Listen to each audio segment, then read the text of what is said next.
కామారెడ్డి జిల్లాలో కల్తీ కల్లు కలకలం రేగింది. కల్తీ కల్లు తాగి సుమారు 70 మంది అస్వస్థకు గురయ్యారు. ప్రస్తుతం బాధితులు బాన్సువాడ హాస్పిటల్లో చికిత్స పొందుతున్నారు. బాధితులను ఎమ్మెల్యే పోచారం శ్రీనివాస్ రెడ్డి పరామర్శించారు.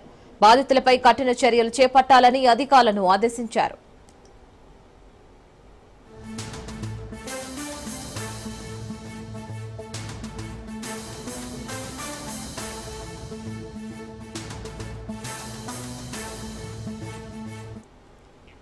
రెడ్ బులెటిన్ మరో బ్రేకింగ్ న్యూస్ చూస్తున్నాం. కామారెడ్డి జిల్లాలో కల్తీ కల్లు కలకలం రేగింది. కల్తీ కల్లు తాగి సుమారు 70 మంది అస్వస్థకు గురయ్యారు. ప్రస్తుతం బాధితులు బాన్సువాడ హాస్పిటల్లో చికిత్స పొందుతున్నారు. బాధితులను ఎమ్మెల్యే పోచారం శ్రీనివాస్ రెడ్డి పరామర్శించారు. బాధితులపై కఠిన చర్యలు చేపట్టాలని అధికారులను ఆదేశించారు.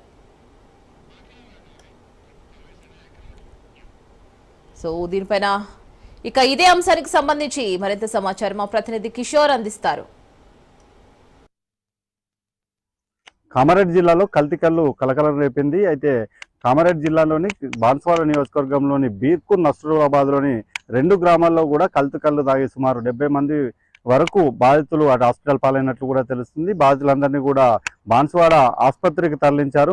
కొంతమంది సీరియస్ ఉన్న 10 మందిని అటు నిజామాబాద్తో పాటు కామారెడ్డి హాస్పిటల్కి తరలించినట్టు కూడా తెలుస్తుంది. సుమారు 52 మంది బాన్సువాడ హాస్పిటల్లో చికిత్స పొందుతున్నట్టు కూడా తెలుస్తుంది. అయితే ప్రధానంగా చూసుకున్నట్లయితే ఇటు కెమికల్ ఏదైతే కళ్ళుగా తయారు చేసే దాంట్లో రసాయనాలు విష పదార్థాలు రసాయనాలు కలిసినట్టు కూడా ప్రాథమికంగా గుర్తించారు. అలాగే మత్తు పదార్థాల డోసు ఎక్కువ స్థాయిలో ఉండడంతో ఇటు ఆసుపత్రి పాలైనట్లు కూడా తెలుస్తుంది. అయితే ప్రధానంగా ఇటు దుర్కితో పాటు అంకోరా విలేజ్ దామరంచ 3 విలేజ్లకు సంబంధించి కూడా గ్రామస్తులు ఇటు బాధితులుగా ఉన్నట్లు కూడా తెలుస్తుంది. అయితే ప్రధానంగా చూసుకున్నట్లయితే కామారెడ్డి జిల్లా వ్యాప్తంగా చూసుకున్నట్లయితే 22 కళ్ళు డిపోలు ఉన్నాయి. అలాగే 160 కళ్ళు బట్టీలు ఉన్నాయి.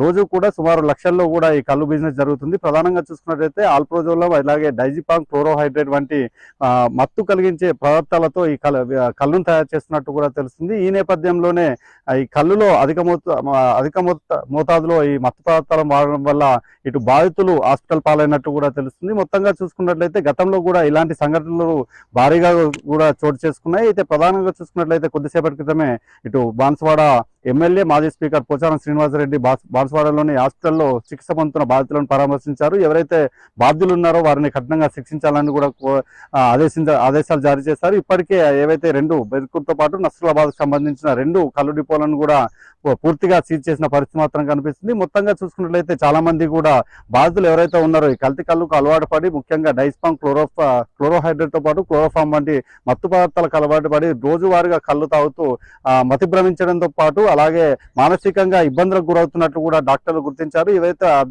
అడ్మిట్ ఉన్నారో 50 మందికైనా అడ్మిట్ ఉన్న వారు పూర్తిగా మతి భ్రమించి మానసికంగా ఇబ్బందికి గురవుతున్నారు అంటే వారికి కౌన్సిలింగ్ ఇచ్చి మానసిక వైద్యులతో కౌన్సిలింగ్ ఇవ్వాలంటూ కూడా వైద్యులు చెప్తున్న పరిస్థితి మాత్రం కనిపిస్తుంది. సుమారుగా 70 మంది మాత్రం బాధితులు హాస్పిటల్ పాలయ్యారు. వీరందరి పరిస్థితి మాత్రం ప్రస్తుతం బాగానే ఉందని వైద్యులు చెప్తున్నప్పటికీ కూడా 10 మంది పరిస్థితి విషమంగా ఉన్నట్టు కూడా అటు వైద్యులు చెప్తున్న పరిస్థితి మాత్రం కనిపిస్తుంది. మొత్తంగా చూసుకున్నట్లయితే కల్తీ కళ్ళు బారిన పడి సుమారు 70 మంది వరకు కూడా హాస్పిటల్ పాలైన పరిస్థితి మాత్రం కనిపిస్తుంది. అయితే ప్రధానంగా ఈ కల్తీ కళ్ళు తయారు చేసే వారిపై ఉక్కుపాదం మోపాలి. అలాగే గతంలో చూసుకున్నట్లయితే ఆల్ప్రోజోలంతో పాటు డైజిపామ్ వంటి వాటిని మత్తు పదార్థాలు ఏవైతే ఉన్నాయో అవి మార్కెట్లోకి రాకుండా అడ్డుకోవాలని కూడా కోరడం జరుగుతుంది. ఏదైనా సంఘటన జరిగినప్పుడే ఎక్సైజ్ తో పాటు పోలీసు అధికారులు చర్యలు చేపడుతున్నారనే ఆరోపణలు కూడా ఉన్నాయి. ఈ నేపథ్యంలో ఇప్పటి నుంచే ఈ క్లోరోఫామ్ డైజిపామ్ వంటి ఆల్ప్రోజోలం వంటి వాటిని మత్తు పదార్థాలు బయట మార్కెట్లో లభించకుండా కఠిన చర్యలు చేపట్టాలి. అలాగే ఈ మత్తు పదార్థాలతో ఆల్ప్రోజోలం అలాగే డైజిపామ్ వంటి మత్తు పదార్థాలు తయారు చేసే కళ్ళుని వాడకంలో రాకుండా చూడాలని మాత్రం